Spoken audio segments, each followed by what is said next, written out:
నిన్న ఆదివారం రోజు ద అమూల్ బేబీ అని మనం ముద్దుగా పిలుచుకునే బిలావల్ భుట్టో చాలా పెద్ద కామెంట్ చేశాడు.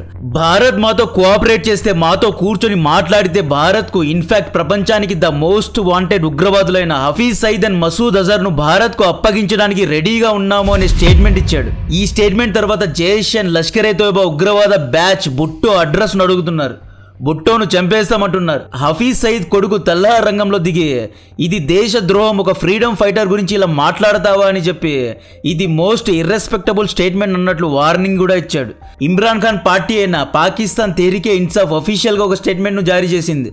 బిలావల్ భుట్టో ఒక ఇమ్మెచ్యూర్ పొలిటికల్ చైల్డ్, బుద్ధి గడ్డి తిన్న వెధవ అన్నట్లు కమెంట్ చేశారు. భుట్టో నోటిదులకు కాలం చెల్లిపోయినట్లు అనిపిస్తోంది. భుట్టోకు పాకిస్తాన్ లో ఫీల్డ్ సెట్ చేసినట్లుంది. అయితే భుట్టో తెలివి లేకుండా మాట్లాడడం లేదు. ఫస్ట్ భుట్టో ఏం మాట్లాడాడో ఒకసారి చూడండి. Willing to be cooperative in that process, I'm sure there will be no hurdle in extraditing any individual of concern. Okay, and the day that someone like Masood Azhar or these individuals are clear గా మసూద్ అజర్ పేరును mention చేశాడు.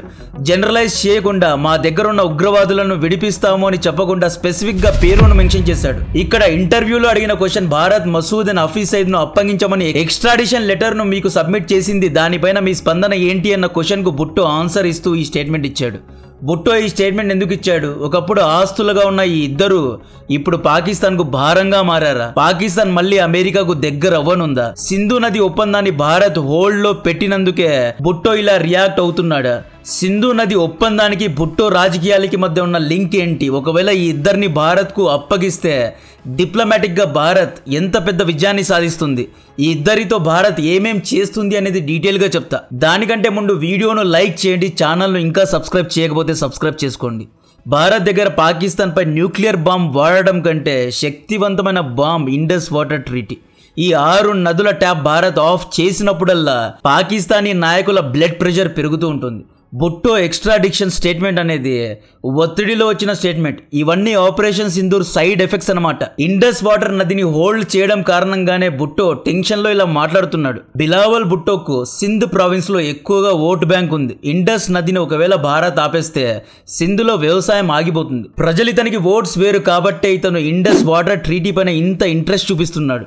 భుట్టో తల్లిదండ్రులు, Bhutto family మొత్తం Sindh province కే చెందిన వాళ్ళు. ప్రజల ద్వారా వస్తున్న ఒత్తిడికి భయపడి హఫీజ్ అండ్ మసూద్ అజర్ ను అప్పగించడానికి రెడీ అయ్యాడు. భుట్టో మాటలకు వాల్యూ ఉంటుందా అంటే ఎస్, డెఫినెట్ గా ఉంటుంది. బికాస్ భుట్టో తండ్రి ఆసిఫ్ అలీ జర్దారీ పాకిస్తాన్ కు సర్వింగ్ ప్రెసిడెంట్. ఇక్కడ ప్రెసిడెంట్ కొడుకు మాట్లాడుతున్నాడు. పాకిస్తాన్ లో 3 పెద్ద పార్టీస్ ఉంటాయి.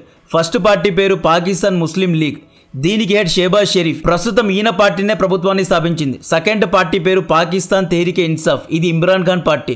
2022లో రష్యా యుక్రెయిన్ యుద్ధంలో పుతిన్ ను కలిశాడు అని చెప్పి, అమెరికాకు వ్యతిరేకంగా ఎక్స్ట్రాలు చేశాడు అని చెప్పి ఇమ్రాన్ ఖాన్ ను 2023లో జైల్లో వేశారు. ఇమ్రాన్ ఖాన్ పార్టీ ప్రధాన ప్రతిపక్ష పార్టీ. జైలు నుండే ఇమ్రాన్ ఖాన్ ఆపరేట్ చేస్తున్నాడు. మూడో పార్టీ పేరు, అత్యంత ఓల్డెస్ట్ పార్టీ పేరు పాకిస్తాన్ పీపుల్ పార్టీ. ఈ పార్టీకు chairman spoiled childish immature kid Bilawal Bhutto అనమాట. సో ఇప్పుడు ఇమ్రాన్ ఖాన్ జైల్లో ఉన్నాడు. 2024 ఎలక్షన్స్ లో ఇమ్రాన్ ఖాన్ పార్టీని ఓడించి షెహబాజ్ షరీఫ్ అండ్ భుట్టో కూటమి ప్రభుత్వాన్ని స్థాపించింది. 2024లో జరిగిన ప్రెసిడెంట్ ఫేవరెట్ పార్లమెంట్ ఎలక్షన్స్ లో భుట్టో తండ్రి అయిన ఆసిఫ్ అలీ జర్దారీను ప్రెసిడెంట్ గా నియమించారు. అంటే భుట్టో కూటమిలో ఉన్నాడు కాబట్టి షెహబాజ్ షరీఫ్ ప్రెసిడెంట్ పోస్ట్ ను ఇచ్చాడు అనమాట. భుట్టోకు ప్రస్తుతం ఎటువంటి గవర్నమెంట్ పోస్ట్ లేదు. ఇతను ఫారెన్ మినిస్టర్ కాదు, ఏమీ కాదు, జస్ట్ ఎంపీ మాత్రమే. అయితే కూటమిలో ఉన్నాడు, మంచి పొజిషన్లో ఉన్నాడు. ఆపరేషన్ సింధూర్ తర్వాత పాకిస్తాన్ ఎజెండా మొత్తాన్ని ప్రపంచ వ్యాప్తంగా ఇతనే తీసుకువెళ్తున్నాడు. అయితే కొన్ని విషయాల్లో భుట్టోను వీళ్ళు కట్టేయకుండా ఫ్రీగా వదిలేశారు. నెక్స్ట్ పవర్ కోసం భుట్టో చాలా ట్రై చేస్తున్నాడు. భుట్టో నెక్స్ట్ ప్రైమ్ మినిస్టర్ రేస్లో ఉన్నాడు. ఆపరేషన్ సింధూర్ తర్వాత ఇమ్రాన్ ఖాన్ అరెస్ట్ తర్వాత షెహబాజ్ షరీఫ్ పైన ప్రజల్లో ఎంతో కోపం ఉంది. ఒకటి, ఇమ్రాన్ ఖాన్ను ఇల్లీగల్గా అరెస్ట్ చేయించాడు అని, ఎలక్షన్ను రిగ్గింగ్ చేసి గెలిచాడు అని. రెండోది ఏంటి అంటే ఆపరేషన్ సింధూర్లో ఘోరంగా భారత్తో ఓడిపోయాడు అని పాక్ ప్రజలు కోపంగా ఉన్నారు.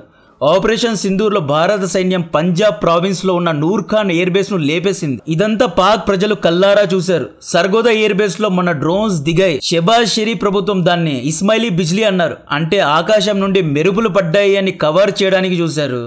కానీ ప్రజలు కనుక్కున్నారు, డ్రోన్స్ మిజైల్స్ దిగుతూ ఉంటే ఇస్మాయిలీ బిజ్లీ అంటావా అని చెప్పి షెహబాజ్ షరీఫ్ ను పాక్ ప్రజలు వేసుకుంటున్నారు. సో షెహబాజ్ షరీఫ్ ఓడిపోవడం ఖాయం. నెక్స్ట్ ప్రైమ్ మినిస్టర్ అయ్యే ఛాన్సెస్ బిలావల్ భుట్టో కంటే ఇమ్రాన్ ఖాన్కి ఎక్కువగా ఉన్నాయి. కానీ కథలో ట్విస్ట్ ఏంటి అంటే ఇమ్రాన్ ఖాన్కు and failed marshal Asim Munir మధ్య పర్సనల్ డిఫరెన్సెస్ 2019 నుండి ఉన్నాయి. 2019లో ఆసిమ్ మునీర్ పాక్ ఇంటెలిజెన్స్ ఏజెన్సీ అయిన ఐఎస్ఐకు చీఫ్గా పెద్ద పోస్ట్లో ఉండేవాడు. ఆసిమ్ మునీర్ ఇమ్రాన్ ఖాన్ దగ్గరకు వెళ్ళి ఇమ్రాన్ ఖాన్ భార్య బుష్రా బీబీ ఆధ్వర్యంలో ఎన్నో తప్పుడు పనులు జరుగుతున్నాయి, ఈవిడ ఎన్నో లంచాలు తీసుకుంది అన్నట్లు కొన్ని ఆరోపణలు చేశాడు. నా భార్యనే అంటావా అని చెప్పి ఇమ్రాన్ ఖాన్ పర్సనల్గా తీసుకుని ఆసిమ్ మునీర్ను ఐఎస్ఐ చీఫ్ పదవి నుండి పీకేశాడు. ఫైజ్ హమీద్ను అపాయింట్ చేశాడు. అప్పటి నుండి ఆసిమ్ మునీర్కు ఇమ్రాన్ ఖాన్ అన్న బుష్రా బీబీ అన్న పడదు. 2022లో ఇమ్రాన్ ఖాన్ పార్టీ పైన నో కాన్ఫిడెన్స్ వచ్చింది. 2023లో ఇమ్రాన్ ఖాన్ పడిపోయాడు. దీని తర్వాత ఆసిమ్ మునీర్ రైజ్ అయ్యాడు అనమాట. ఈ ఇద్దరి మధ్య ఏదో ట్రయాంగులర్ లవ్ స్టోరీ కూడా జరిగిందంట with respect to Maryam Nawaz అనే రూమర్స్ కూడా ఉన్నాయి. సో ఆసిమ్ మునీర్ ప్రాణాలతో ఉన్నంత వరకు ఇమ్రాన్ ఖాన్ పీఎం అవ్వలేడు. ఇక్కడ మిగిలింది ఇమ్మెచ్యూర్ చైల్డ్ బిలావల్ భుట్టో మాత్రమే. సో నెక్స్ట్ ప్రైమ్ మినిస్టర్ అవ్వడానికి ఇతనికే ఛాన్సెస్ ఉన్నాయి. ఇతను ఇంగ్లీష్ బాగా మాట్లాడగలడు, అబద్ధాలు బాగా చెప్పగలడు. ఈ విధంగా భుట్టో ఇప్పుడు రాజకీయాలు చేస్తున్నాడు అనమాట. ఈ రాజకీయాల్లో భాగంగానే భుట్టో రంగంలో దిగి సింధు నదిని ఆపేస్తే భారత్ యొక్క ఊపిరిని ఆపేస్తాను, సింధు నదిలో పారేది నీళ్లు కాదు రక్తం వంటి సినిమా డైలాగులో ఈ మధ్య భుట్టో మాట్లాడడం మొదలుపెట్టాడు. ఆసిమ్ మునీర్ ఆశీర్వాదం లేకుండా భుట్టో ఇలాంటి స్టేట్మెంట్స్ ఇవ్వలేడు. పాక్ మిలిటరీ ఆశీర్వాదం లేకుండా భుట్టో ఎక్స్ట్రాడిషన్ గురించి మాట్లాడు. డెఫినెట్ గా హఫీజ్ సయీద్ అండ్ మసూద్ అజర్ తో పాకిస్తాన్ మిలిటరీ అవసరం తీరిపోయినట్లుంది. వీళ్ళిద్దరి వల్ల ఎటువంటి ఉపయోగం లేదు కాబట్టే ఇద్దరిని వదిలించుకోవాలి అని చూస్తూ ఉండవచ్చు. సింధు నదులు ఉన్నాయి కదా, దాంట్లో అధిక భాగం నీళ్లు సింధ్ ప్రావిన్స్కి వెళ్తాయి. సింధ్ ప్రజలు ఆల్రెడీ పంజాబ్ ప్రావిన్స్లో ఉన్న ప్రజలతో చాలా కోపంగా ఉన్నారు. మా నీళ్లను పంజాబీ ప్రజలు దొంగలిస్తున్నారు అని చెప్పి, చోలిస్తాన్ ఎడారికి నీళ్లను డైవర్ట్ చేస్తున్నారు అని చెప్పి సింధ్ ప్రజలు చాలాసార్లు ప్రొటెస్టులు చేశారు. పాక్ నేషనల్ ఎలక్షన్స్లో సింధ్ ప్రావిన్స్లో 73 సీట్లు ఉంటాయి. భుట్టో ఒకవేళ సింధు నీళ్ల ఇష్యూను సాల్వ్ చేసి ఈ 73 సీట్లు కొట్టాడు అనుకోండి, ఎలాగో బలోచిస్తాన్ ఖైబర్ నుండి కూడా కొన్ని సీట్స్ వస్తాయి. ఈ విధంగా షెహబాజ్ షరీఫ్ను ఓడించి భుట్టో ప్రధానమంత్రి అవ్వగలడు. భుట్టో చాలా పెద్ద ఫ్యామిలీ నుండి వచ్చాడు. భుట్టో తల్లి బెనజీర్ భుట్టోను పర్వేజ్ ముషారఫ్ చంపేశాడు. ఆమెను చంపేసి ఈ నేరాన్ని టీటీపీ పైన వేశాడు. భుట్టో తాతను కూడా పాకిస్తాన్ మిలిటరీనే చంపేసింది. సో భుట్టో ఫ్యామిలీ మొత్తం పాకిస్తాన్ ఆర్మీకే బలయ్యారు. ఇప్పుడు మళ్ళీ బిలావల్ భుట్టో రెడీ అయ్యాడు. హఫీజ్ అండ్ మసూద్ను మాకు ఇచ్చేయండి, అప్పగించండి అని చెప్పి 2023లోనే భారత్ పాకిస్తాన్కు ఎక్స్ట్రాడిషన్ లెటర్ పెట్టింది. ఈ ఇద్దరు 2008 ముంబై నుండి మొన్న జరిగిన పెహల్గాం దాడి వరకు అన్ని దాడుల్లో ఇన్వాల్వ్ అయ్యారు. వీళ్ళ చరిత్ర రక్తంతో రాయబడింది. వీళ్ళిద్దరి గురించి ఎక్కువగా చెప్పి మీ టైంను వేస్ట్ చేయదలుచుకోలేదు. వీళ్ళిద్దరూ భారత్కు కావాలి. ఒక్క విషయం చెప్పగలను, వీళ్ళను పాకిస్తాన్ ఎక్స్ట్రాడిక్ట్ చేసినా చేయకపోయినా రా అనుకుంటే వీళ్ళను చంపగలదు, పాక్లోనే దూరి చంపగలదు. అన్అఫీషియల్గా చెప్తున్నా, ఐ థింక్ హఫీజ్ సయీద్ సింధూర్ దాడిలో చనిపోయినట్లున్నాడు. అఫీషియల్గా తెలియదు, బట్ ఇతన్ని లేపేశారు. లేదా ఈ ఇద్దరి హెల్త్ సరిగ్గా ఉండనట్లు లేదు, లేదా పాక్లో ఇద్దరి పవర్ తగ్గిపోయినట్లుంది. పాక్ ఆర్మీకు ఇద్దరికి చెడిపోయింది కాబట్టే వీళ్ళను అప్పగించాలి అని భావిస్తున్నారు. ప్రస్తుతం హఫీజ్ సయీద్ పాక్ జైల్లో ఉన్నాడు, కానీ ఇతన్ని ఒక మిలిటరీ ఆఫీసులో పెట్టారు, ఒక లగ్జరీ రూమ్లో పెట్టారు అంటున్నారు. మసూద్ అజర్ ఎక్కడున్నాడు అనేది ఎవరికీ తెలియదు. ఒకవేళ ఈ ఇద్దరిని అప్పగిస్తే డిప్లొమాటిక్గా భారత్ అతిపెద్ద విజయాన్ని సాధిస్తుంది. వీళ్ళిద్దరిని ట్రయల్లో పెడతారు, ఇండియన్ జైల్లో వేస్తారు, వీళ్ళిద్దరిని విచారిస్తారు, వీళ్ళ ద్వారా నిజాలన్నీ కక్కిస్తారు. ఈ ఉగ్రవాద దాడులకు పాకిస్తాన్ ఆర్మీకు మధ్య ఉన్న లింక్స్ ఏంటి అనే విషయాలన్నింటినీ కక్కిస్తారు. సో వీళ్ళిద్దరిని వదలడం అనేది అంత ఈజీ కాదు. పాకిస్తాన్కు ఇద్దరు తలనొప్పిగా మారారు. ఈ ఇద్దరికి ఆశ్రయం ఇవ్వడం కారణంగా పాకిస్తాన్ను యూఎస్, యూరోప్, ముఖ్యంగా వెస్ట్రన్ దేశాలు తిడుతూ ఉంటాయి. ఎందుకంటే వీళ్ళిద్దరూ ఎన్నో ఉగ్రవాద కార్యక్రమాలు చేశారు. ఈవెన్ ఆఫ్ఘనిస్తాన్లో, ఈవెన్ మిడిల్ ఈస్ట్లో కూడా వీళ్ళు చేశారు. సో ఈ ఇద్దరి కారణంగానే financial action task force FATF పాకిస్తాన్ను 2 సార్లు గ్రే లిస్ట్లో వేసింది. 2008 నుండి 2015లో, 2018 నుండి 2022లో 2 సార్లు వేశారు. గ్రే లిస్ట్లో ఉంటే IMF ద్వారా లోన్స్ రావు, వరల్డ్ బ్యాంక్ ద్వారా లోన్స్ రావు, విదేశీ దేశాలు పాకిస్తాన్లో పెట్టుబడులు పెట్టరు అన్నమాట. సో ఈ విధంగా పాకిస్తాన్ ఆర్థికంగా కృంగిపోవడానికి ముఖ్యమైన కారకులు ఈ ఇద్దరే. ఈ ఇద్దరిని వదిలించుకోవడానికి పాక్ ప్రభుత్వం, పాక్ సైన్యం ఎప్పటి నుండో ట్రై చేస్తోంది. వీళ్ళను ఇండియాకు అప్పగిస్తే ప్రపంచవ్యాప్తంగా ఉన్న వీళ్ళ ఇమేజ్ క్లీన్ అవుతుంది. తద్వారా పాక్లో మళ్ళీ ఇన్వెస్ట్మెంట్స్ వస్తాయి. ముఖ్యంగా IMF అండ్ వరల్డ్ బ్యాంక్ పాకిస్తాన్కు లోన్స్ ఇస్తాయి. ఈ డబ్బుతో పాకిస్తాన్ మిలిటరీ ఇంకా అభివృద్ధి చెందుతుంది. పాకిస్తానీ నాయకులు ఇంకా లంచాలు తీసుకుంటారు.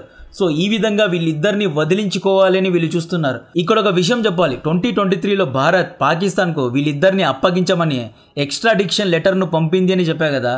ఈ ఎక్స్ట్రాడిషన్ లెటర్ను పాకిస్తాన్ అక్నాలెడ్జ్ చేసింది. అంటే పాకిస్తాన్ దీన్ని ఒప్పుకుంది. మేబీ కొంచెం లీగల్గా స్ట్రగుల్ చేస్తే లేదా అమెరికా వెస్టర్న్ దేశాలు ఇన్వాల్వ్ అయితే ఈ ఇద్దరిని పాకిస్తాన్ భారత్కు అప్పగించే అవకాశాలు కూడా చాలా ఎక్కువగా ఉన్నాయి. తద్వారా పాకిస్తాన్ తమ ఇమేజ్ను క్లీన్ చేసే అవకాశాలు కూడా చాలా ఎక్కువగా ఉన్నాయి. వీళ్ళిద్దరిని ఒకవేళ వాళ్ళు అప్పగించారా డిప్లొమాటిక్గా భారత్ అతిపెద్ద విజయాన్ని సాధిస్తుంది.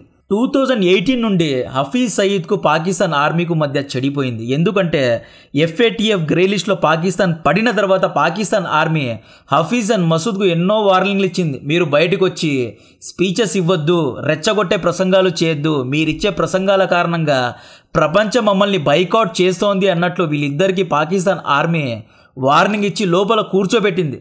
దీన్ని వీళ్ళిద్దరూ విమర్శించారు, ప్రొటెస్ట్ చేశారు, రెబల్ చేశారు. మీరు మమ్మల్నే కూర్చోబెడతారా, మీరు మా నోర్లనే మూసేస్తారా అన్నట్లు వీళ్ళిద్దరూ పాకిస్తాన్ ఆర్మీకు అగెయిన్స్ట్గా కూడా మాట్లాడారు. సో తద్వారా ఎక్కడో ఇంటర్నల్ కాన్ఫ్లిక్ట్ అయితే జరుగుతోంది. బిలావల్ భుట్టో పాకిస్తాన్ ఆర్మీ ఆశీర్వాదం లేకుండా ఇటువంటి స్టేట్మెంట్ ఇవ్వడు. ముఖ్యంగా భుట్టో మసూద్ అజర్ పేరును కూడా మెన్షన్ చేశాడు. అంటే మేబీ మసూద్ అజర్ను అప్పగించే అవకాశాలు ఉన్నాయా, మేబీ తెలియదు, ఉండొచ్చు, ఉండకపోవచ్చు.